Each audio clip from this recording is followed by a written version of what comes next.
Hello everybody.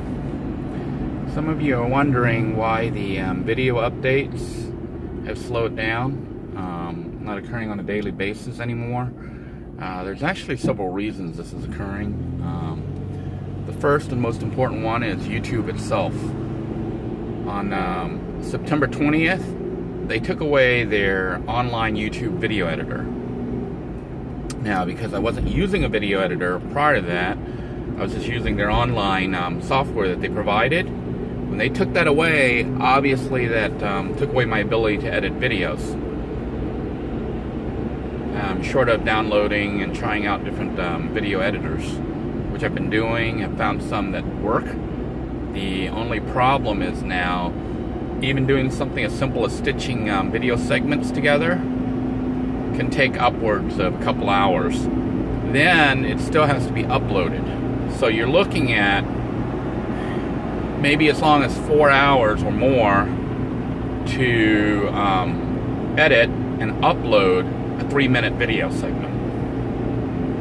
Whereas before, I uploaded the segments, however long it took, even with bad internet connection and stuff. Generally, I could upload it within an hour. And then I just go onto the YouTube video editor, stitch it together, and tell it to render or process the video. Then it's done. So work on my end essentially only took about an hour, hour and a half to produce that 3 to 5 minute video segment. When it's edited together, stitched together, rotated, or whatever it needs to be done to fix the output. But with YouTube video editor gone, this all has to be done beforehand. And I've been using several different packages. I went through like about 6 or 7. Couldn't really find any usable ones other than Adobe Clip. I think it's Adobe Premiere Clip, which I'm using now. And there's another one, gosh, I forget the name of it. I'd have to look it up and then tell you guys another time. But those are the 2 packages I use, and one of them has a watermark on it. So you have to register it, which they want, I don't know if it's like $30 or $40 a year, or you could pay $5 a month. The problem is they want it perpetually, forever. So you could consider it an investment in helping you produce better quality videos by paying $5 a month. But I'd rather not do that. I don't like having to pay a subscription, basically, to produce content. I'd prefer to own it outright, and they don't seem to have an option to buy it outright. So we're stuck with using free software, which has all these limitations and whatnot. Now, I haven't even tried downloading the ones for the computer yet, just because there's a lot of them that don't seem to work that well, and they have various issues. So the one I'm using right now is Adobe Premiere Clip, which is designed for Android phones. And it has very limited editing capabilities and whatnot, but all I really want is something to stitch the segments together. But then it has to render it, and then it has to upload it, and then when I tried to directly render and upload to YouTube, I don't know where it went. I don't know what account they put it in, or it crashed or whatever, but that was like 4 hours put into producing a video that disappeared. I had to redo it. That was the last one that you saw, Denoy versus the tree. I think it was like part 2. I think the whole video was like 7 or 8 minutes. It took me a total of about 12 hours to put together. Now, somebody who had an existing video section, editor and all that set up, it probably wouldn't take them that long. But when you're starting from scratch, trying to figure out which package to use, how to work the software, and how to upload and all that, and then having it crash, it does take that long. So that's the big reason the segments are slower. The other one is just that content-wise, I'm not sure what I would film other than me going to work. I do have a segment that I'm going to be producing about converting this van, rusty iron van here, into an emergency van for dwelling. So I'll be producing that very soon here. So look forward to that video segment. But in that video, I'm just going to show you what I think would be the minimal that you would want or need in a van for van dwelling, especially like stealth camping. So that'll be the next van dweller type video I'll be producing. Some of you are wondering about live events and stuff. I haven't been able to do it because it's just been crazy on this end. In addition to dealing with the rusty iron van issue, you know, it still doesn't have, isn't holding the coolant, and also stuck in limp mode. But I'm still driving it to work every day. As you can see right now, we're on the drive to work. This is about the only free time I have for filming, which is why we're filming while I'm driving. Wow, that truck was loud. So, having to keep driving this van to work is obviously kind of stressful because I'm essentially running without coolant, which is very bad. But Rusty Iron Van seems to be doing it. We're on week number 2, and now I do have a mechanic coming out to look at not Rusty, but Little Blue 2 this evening if he shows up. The mechanic is actually a friend of Walter's. Walter sent me one final lifeline after he left. I don't know if it's the final one, but he sent me another lifeline after he left this area. Walter's now up north, you know, trying to deal with his personal matters, and was checking in on me and did a referral for one of his friends who, I don't think he's a professional mechanic or anything, but he's a mechanic. He knows how to repair cars. So he's being sent my way to try to help me with getting Little Blue 2 up and running. That's been the plan all along. The plan wasn't to get Rusty Iron Van completely fixed up. That wasn't the intention. The plan was to buy Rusty Iron Van so I could keep going to work while I fix up Little Blue 2. So with any luck, Nick, that's the guy's name, Walter's friend, will come over to help me work on Little Blue 2. From what I understand, he doesn't mind appearing on camera, so you might see Nick on YouTube. And working on Little Blue 2. Also, there's been other issues and developments that are going on with regards to the house itself. The air conditioning unit went out, so I'm in process of having that looked at. It could be very expensive, which would mean I can't afford to fix it. But I think the way the air conditioning companies work, they charge you money just to even come out to look at it. So they can come out and look at it and tell me it's too expensive for me to fix. I hope not. I hope that, you know, it's not too expensive and then I can get it fixed, because a house without AC is worse than the yurt without AC. That's for sure. It gets really hot inside a Florida house, no AC. What else? Oh, I have been filming the segment about the tree, so some of you are wondering what's taking so long. Well, if you look at the tree, it's huge. 2, I don't have the money. If you had all the tools, all the money and stuff, it would be really easy to just get a chainsaw and cut it down. But if you've priced chainsaws, they're very expensive. The other issue is it's not a little tree, it's huge. So I figure that's going to take several episodes, but it's not just going to be me cutting the tree. I mean, there's stuff going on with it. So just like everything else, you know, that you've seen on the series, it's a straight matter of me taking a chainsaw, going up to it, cutting it, and removing it. Although that essentially is what's going to happen, but I don't know what else is going to happen with it. There's been some interesting stuff as I've been working on it, so look for those segments coming up soon.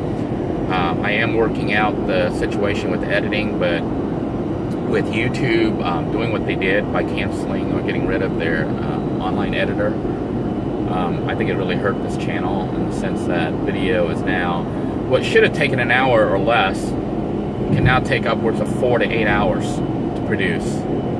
So I think we'll be lucky if we can even get one video out per day. I'm looking at one video every 2 or 3 days now with the current pace of what it takes to, for me, you know, some people can produce it faster than I can, but what it's taking with my equipment and my time and the situation to produce videos.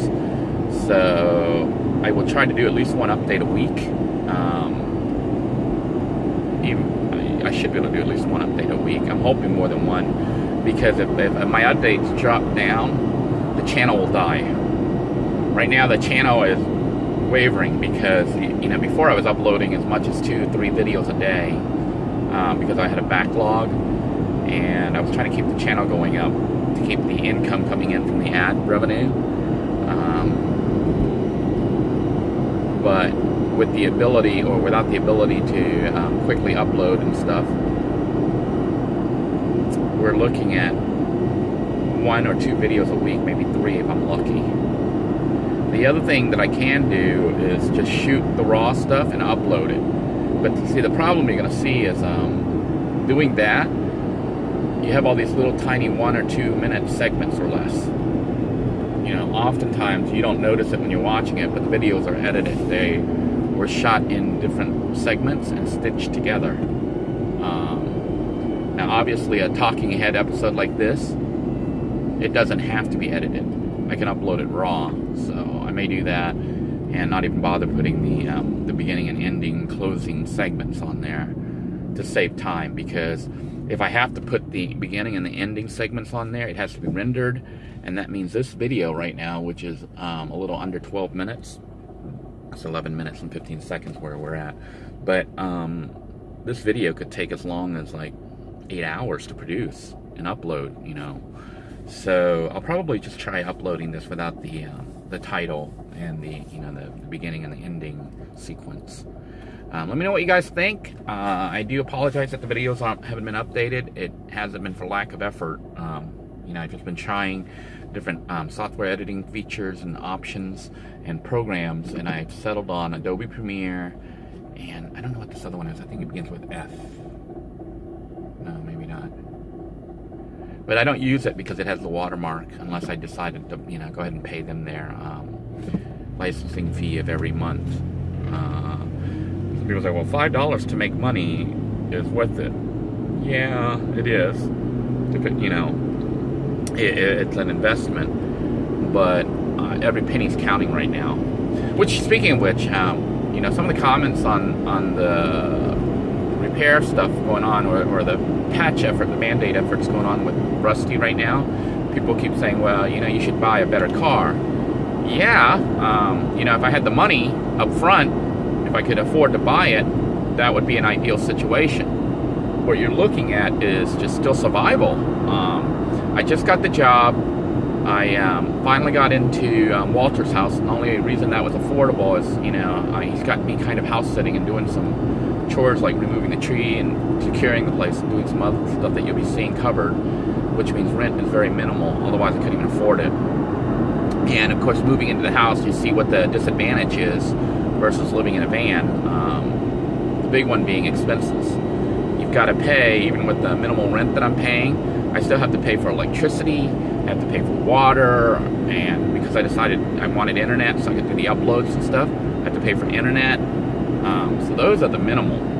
And then you've got garbage pickup and other, you know, other fees that you have to pay when you live in a house that you don't deal with as a van dweller. So living expenses went way up. And in addition to that, I've been trying to keep the child support, you know, going. I'm still trying to catch it up, but I've been trying to make the payments, the minimal payments every month, and haven't even gotten to the point where I can afford to pay extra to try to get the backlog paid off, caught up. But that's still going on. You know, it's not like suddenly I moved into the house and the child support issue went away. No, it's still there, and I'm making those payments, which means there's not much money left at all. As far as even buying Rusty, we had to scrounge around from all our different various accounts, my PayPal and everything else, to get all the money together to come up with the $440 that it costs to purchase the van. People said, you know, you should spend $1,200 or $2,000 to $2,000 on another vehicle. I didn't have that. And the other issue is I had bought a van before for $2,500, and it turned out that it had a problem. It wasn't evident at first, but it had an overheating problem because the head gasket had been blown. And they had, I guess, ran some kind of sealant, which worked temporarily. But once I drove the van for a month, a month was like 2 weeks, it blew again, and, you know, it wasn't repairable. So getting a $2,000 vehicle isn't a guarantee that it's going to be a good vehicle. I think you run almost you have a better chance of it working better than a $500 and below vehicle, but there's no guarantees. Matter of fact, the original van that I got, which was the gray one that I had, the first stealth van that I lived in, I think I paid, it was like a $6,500 van, $6,500, and it had some issues. It had a power steering leak, electrical wiring issue, and then when the thieves broke into it, they broke the starter harness. They broke the starter, and then the vehicle was not operable because those things have the fob, the keys, and when they broke that, it wouldn't register. And to get that fixed, you had to go through the dealer, and the dealer wanted, I think, $1,700 or some ridiculous amount, $1,200 to $1,700. And then on top of that, with the leaky power steering situation, I had looked at getting that repaired. That was another $700. It would have been more than $2,000 to fix a van that I owed, $6,500 on, and I was still making payments on. It was a terrible decision to purchase that van. So, I mean, I thought it was good. It seemed like it was running well and everything, but once I got it, I had all those issues after within a month. So, no, I think going cheaper for a van like this is the best way to go.